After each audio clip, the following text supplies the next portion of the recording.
everyone, today is day one of me living below the line. If you don't know, Live Below the Line challenges you to live on £1 a day for all your food and drink for 5 days. This isn't a random number. The reason for this is that is the equivalent of what someone would have to live off if they were living below the extreme poverty line. And that's about 1.4 billion people. And that's not just for their food and drink, actually, that's for everything that they would have to pay for, but this makes the challenge accessible to us. Also, one of the other myths, £1 in Africa goes a lot further, which is true, but this has been worked out on purchasing parity power. So what items can you buy? So the pound is the equivalent of how much you could buy. So it's not like taking a pound over, it's about you could have the same shopping basket basically with that amount of money. So if you think that your pound is sort of going alright and it would go further in that country, that's not how it works. I'm taking this challenge for international service.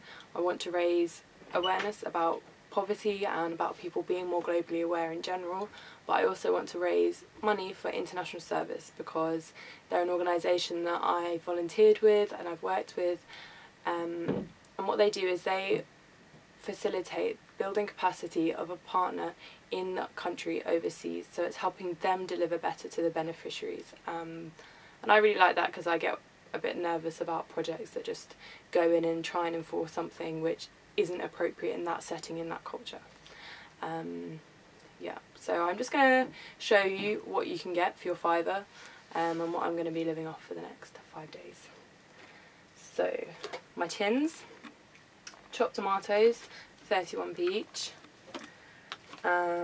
baked beans, 29p, jam, 29p, mixed fruit jam.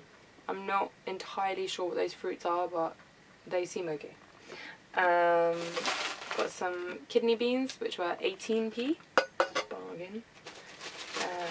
Bread, 47p.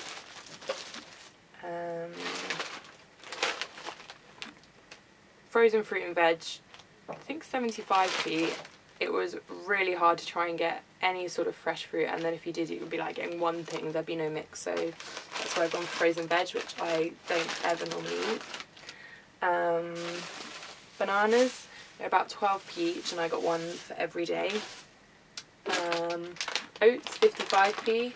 I'm just going to be having these with water, but then I did have the revelation that my jam can go in my oats as well as on my bread, which was pretty exciting because I hate plain oats.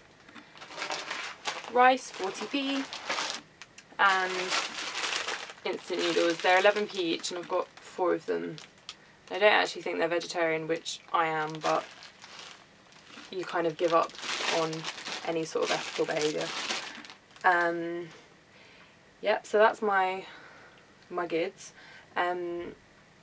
Firstly, I'm going to miss tea. I'm going to miss enjoying different types of food, because that was one of the things that took me a long time even to just decide what to buy, and I'm not convinced that I've done it very well. So first thing that I realised was how much you have to plan what you're going to eat. Second was you don't really have a choice when you're looking at like what I could have for breakfast.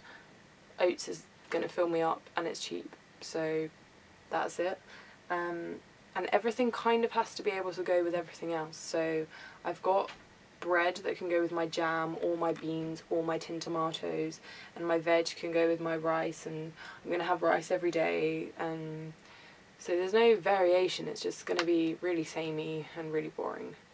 That totals I think £4.59, and then the money that I've got left is to cover the use of herbs and spices, which is allowed in the challenge. Apart from thinking about how much you have to plan your food, the other thing that I've realised is about how you access your food. I get my food delivered, and obviously that costs money. If you want to get public transport, if you drive to the supermarket, that's also going to cost. You could walk, but you've got to carry the stuff back. If you're disabled, that's going to be even worse, and actually a lot of people in poverty either have been impoverished as a result of a disability or because of the poor health that they're under will then suffer some form of disability. So that is a real issue actually. You know, walking to the shop even might actually be difficult and might cost you more.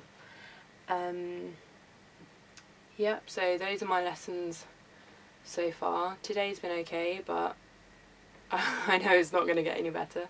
I've already missed tea and I've missed out on cakes and nuts and stuff in the office. One last thing actually, looking at that and looking at what other people had to eat really does kind of rub it in your face.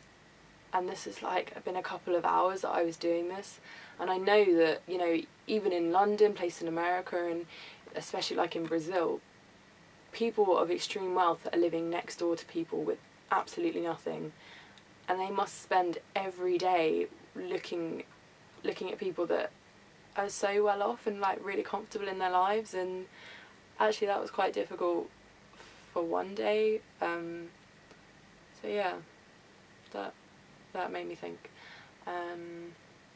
Yep, so that's day one. I'll keep you updated. Thanks for watching.